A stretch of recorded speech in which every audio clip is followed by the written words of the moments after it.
Now, because of where we like the time we live in, and because of society, gender roles have changed so much that we can choose in whatever we want. We can be whatever gender role we want.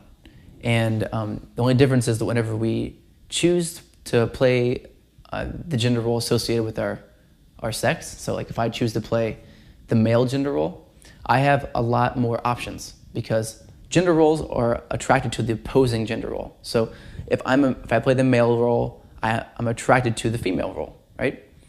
And if I play the female role, I'm attracted to the male role. So, and a lot of men actually play the female role because they don't realize that women actually want men to play the male role. So it's like a huge confusion.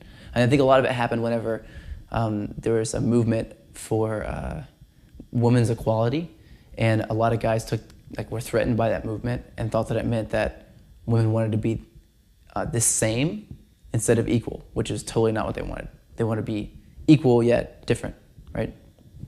And so there was this huge fear in a lot of guys' eyes that they couldn't fulfill their gender role. So there's this huge movement, a few movements that were kind of like a pendulum, back and forth, back and forth, back and forth for men and women. And what's happening now is it's starting to slow down a little bit, and women are starting to scream back to say, hey, look, I want you to be more of a man. Like, I want you to play this male gender role. So typically, like I said, there are relatively few men who actually want to be nurturers, and there are relatively few women that actually want to be provider protectors. So, and when I say that, I want to clear up what that means. Provider protector used to be that you're like a big and strong, and that's what made you provider protector, and you could hunt well. But now it's not like that anymore. Now it's like, I mean, you can be big and strong, but I can be more valuable than you because of our social rules now. It's not about the strongest surviving at all. The strongest don't survive. The socially strongest survive now. So now provider protector means that you can socially provide and socially protect. Really, really, really important concept. And for women, it's not about raising babies anymore. It's about being emotionally nurturing. So empathy for a woman.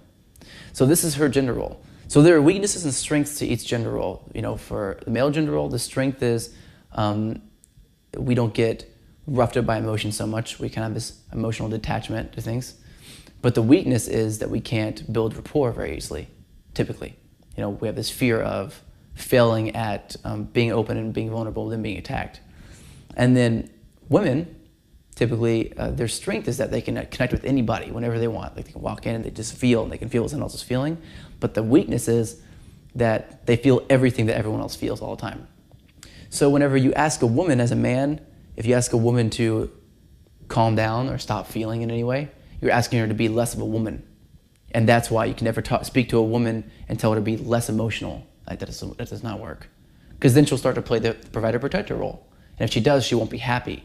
You know, and I see a lot of marriages and a lot of relationships fall to pieces because the provider protector role and the nurturing role gets switched accidentally because someone gets insecure in the relationship.